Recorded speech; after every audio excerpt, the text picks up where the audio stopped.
Hello, welcome to a book obsession. I'm Ashley Gunn. Today's book review will be on the True Believers series by Erin McCarthy. It's 4 books long. This video will be all 4 books, so there will be some spoilers. It will be True, Sweet, Believe, Shatter. That's the order you're going to want to read them in. Before we get started, I want to apologize. I am coming down with a cold, so my voice kind of breaks and stuff like that. I apologize, but we're going to get through this, or I'll end up in bed reading a book. Either way, I'm okay with it. Alright, so the first book, True, that's Rory and Tyler's story. I'm going to talk about their relationship, but then we'll go through Tyler's whole family, because that is going to play a large role in this series. Rory herself lost her mother at a young age. Her father and her had a good relationship. They just didn't really talk. They basically coexisted. She is a very intelligent woman going to med school to be a coroner, which some people find a little weird. She has focused so hard on her education that she is very antisocial. She's a virgin. She's kissed a couple guys, but not very many, and she doesn't have a lot of friends. Her roommates attempt to help her out in their own weird way, which is to pay Tyler to sleep with Rory. Their idea is that if Rory loses her virginity, she won't have that stumbling block when she's trying to get to know people. She won't feel as awkward, and maybe she'll make more friends. She'll feel more comfortable. Now, Tyler does not. I mean, he accepts the idea of taking the money for having sex with Rory. However, that's not actually how it plays out. There's no prostitution in this book, just so you know. All right. Tyler's always been interested in Rory, so this is kind of a way to get the roommate's blessing for him to pursue her, because Tyler and Jessica used to have a benefits-only relationship. They never actually dated or anything like that. They just slept together, and Jessica's one of the roommates. So he kind of feels like, realistically, they're not going to be okay with him dating their virginal roommate, and this way he gets that opportunity too. Now, Tyler has his own stuff going on in his life. Like I said, he has 2 younger brothers, one who has Down syndrome. He has an older brother, Riley, who does not live at home anymore. His father's not in the picture, and then his mother is a drug addict who is kind of a leech on the family. I don't mean to be rude about it, it's just she takes money like from food stamps and stuff like that and uses it on getting her own drugs. She randomly shows up in the house, and when she does, she's verbally and mentally abusive to the 2 youngest siblings and physically abusive as well with Tyler. And Tyler really is that punching bag between his mother and his younger siblings.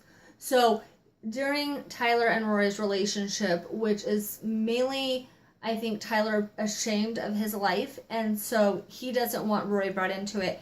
And then in a lot of weird ways, it's actually the best thing that happened to Rory, because she's antisocial and she's very logical, always inside her head.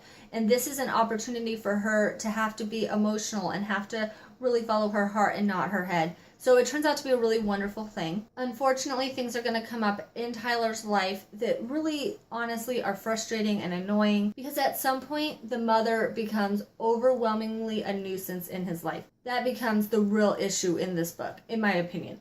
Alright, from here we're going to go to Sweet. This is going to be Riley, that older brother story, with Jessica.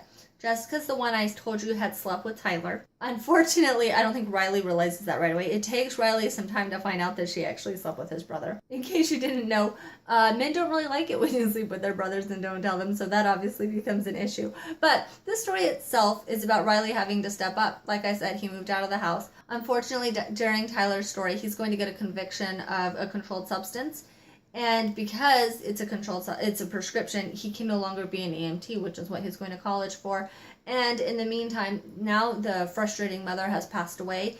Riley has to step up and show the Child Protective Services that he can take care of his younger brothers, and they don't need to be in foster care now that the mother has passed away. Jessica stays at Tyler's house because she doesn't want to go home. Here's when you really get to know Jessica's story, which itself is very interesting. She lives in a very conservative religious home, and it becomes so stifling to her that she doesn't even want to go back during vacations.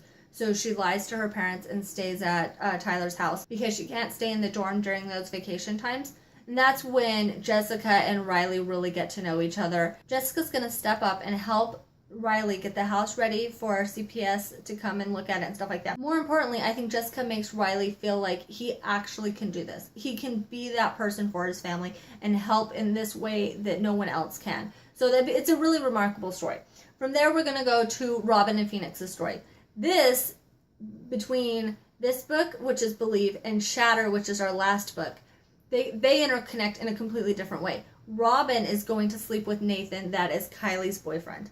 Kylie's going to be the female lead in our last book.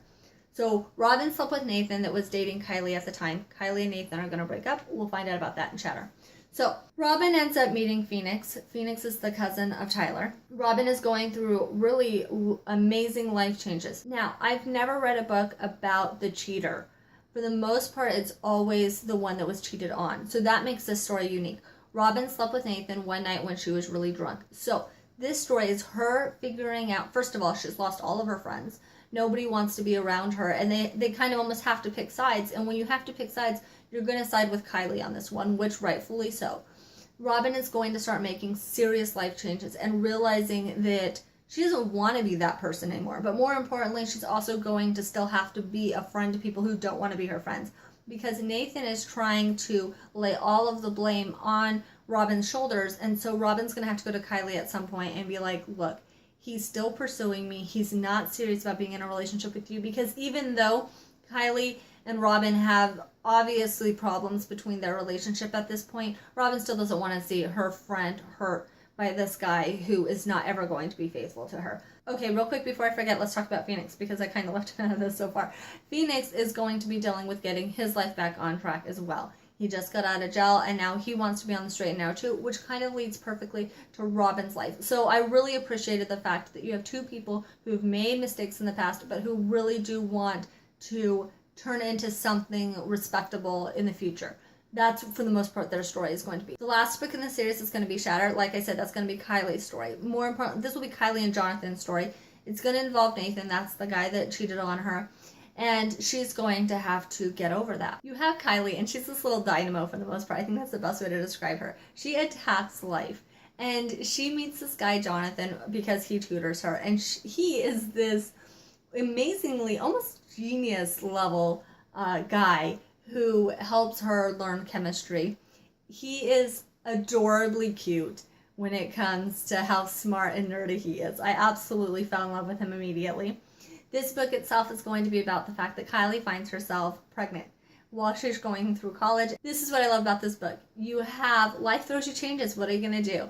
Kylie, this little dynamo, decides she's going to do it all. That's what she's going to do. She's going to raise this baby. She's going to go to school. She's going to have an amazing life.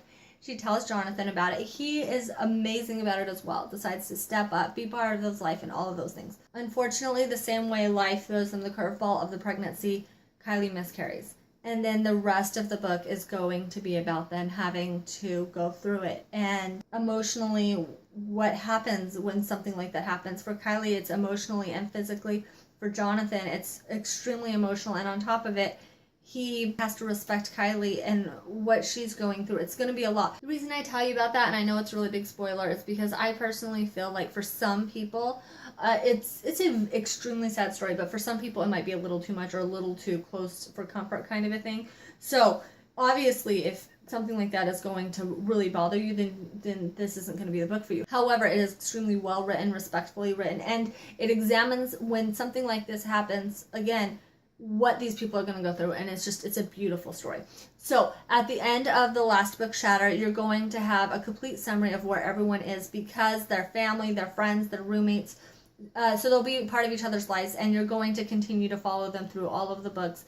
Obviously, they're going to still talk to each other, and you're going to know where their lives end up. That being said, again, this is the True Believers series by Erin McCarthy. I personally found these to be very unique storylines, especially for college romances.